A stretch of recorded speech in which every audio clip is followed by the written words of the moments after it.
امام علی علیہ السلام کی خدمت میں ایک شخص آیا اور دستے ادب کو جوڑ کے عرض کرنے لگا، یا علی، موت کے آخری وقت جب موت بالکل قریب ہو اس وقت کیا ہوتا ہے؟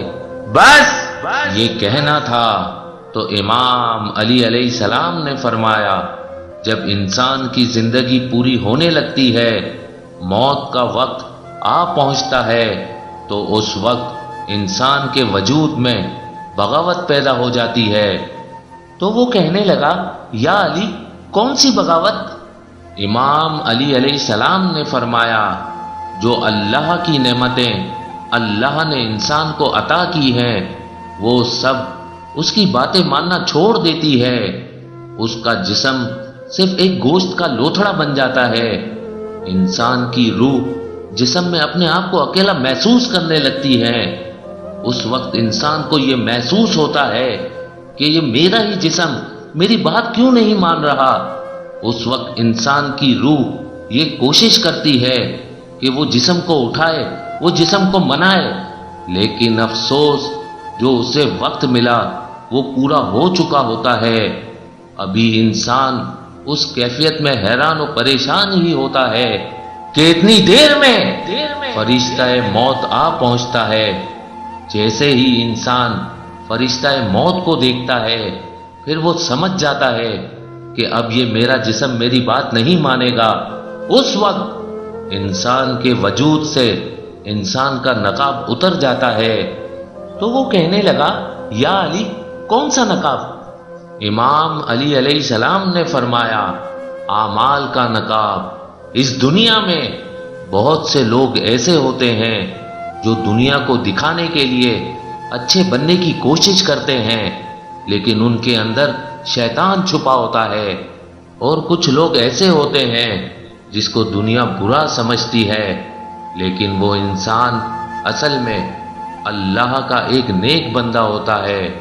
اس وقت اگر انسان اصل میں نیک ہوتا ہے تو اس کے نیک اعمال، اس کی روح جو جسم دماغ میں گھومتی رہتی ہے، اسے کہنے لگتے ہیں کہ اس فرشتے کو دیکھ کے گھبراؤ نہیں، کیونکہ اس فرشتے کو بھی اسی نے بنایا ہے جس کی عبادت تو پوری زندگی کرتا رہا۔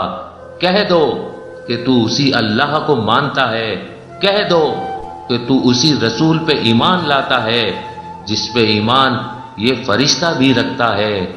اس وقت ایمان والا انسان یہ کہہ دیتا ہے کہ اللہ کے سوا کوئی عبادت کے قابل نہیں اور محمد مصطفیٰ صلی اللہ علیہ وآلہ وسلم اس کے رسول ہیں۔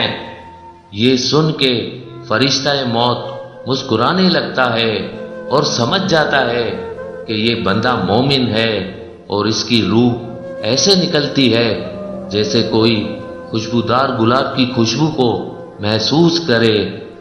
لیکن اگر انسان صرف اعمال دنیا کو دکھانے کے لیے کرتا رہا اور حقیقت میں وہ انسان اللہ اور اس کے رسول پہ ایمان نہیں رکھتا تھا، تو اس وقت اس کے بد اعمال شیطان کی شکل اختیار کر لیتے ہیں اور کہنے لگتے ہیں کہ میں کامیاب ہو گیا، میں نے تمہیں گمراہ کر دیا، تو زندگی بھر میرے کہنے پہ اپنی خواہشوں کے پیچھے بھاگتا رہا، اب دیکھ یہ وہی وقت ہے جس کا تم سے وعدہ کیا گیا تھا، اور میں نے بھی تیرے اللہ سے وعدہ کیا تھا کہ میں تجھے گمراہ کروں گا۔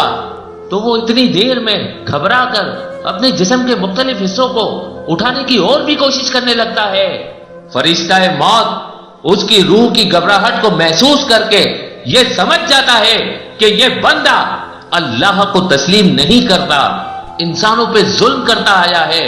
اس وقت اس کے جسم سے اس کی روح کو کھینچ کے نکالا جاتا ہے، جیسے کسی کانٹوں والے درخت میں کوئی ریشم کا کپڑا لپیٹا جائے اور اسے کھینچا جائے۔ اس انسان کی روح اپنے جسم کو چھوڑنا نہیں چاہتی، لیکن افسوس اس کو کھینچ کھینچ کے بہت ہی تکلیف کے ساتھ روح سے الگ کیا جاتا ہے۔ اے شخص، یاد رکھنا، میں نے اللہ کے رسول سے سنا کہ دنیا کی کوئی بھی تکلیف اس تکلیف کے سامنے کچھ بھی نہیں جب انسان کی روح کو انسان کے جسم سے الگ کیا جائے۔ تو وہ کہنے لگا، یا علی، اس سخت وقت سے کیسے بچا جائے؟ امام علی علیہ السلام نے فرمایا، اس سخت وقت سے بچنے کا ایک آسان عمل ہے۔ تو وہ کہنے لگا، یا علی کون سا عمل؟ امام علی علیہ السلام نے فرمایا، اپنی نفس کو پاک کرنے کا عمل، اپنی نفس کو گناہوں سے بچانے کا عمل، اپنے آپ کو کسی کا دل نہ دکھانے سے بچانے کا عمل۔ اے شخص یاد رکھنا، جو بار بار اپنے آپ کو حقیر سمجھتا ہے، تکبر سے اپنے آپ کو بچانے کی کوشش کرتا ہے، اپنی خواہشات کو دوسرے انسان کی ضرورتوں پہ قربان کرتا ہے، وہ اس وقت مطمئن ہوگا اور اس کی روح ایسے جسم چھوڑے گی جیسے آٹے میں سے بال نکلتا ہے۔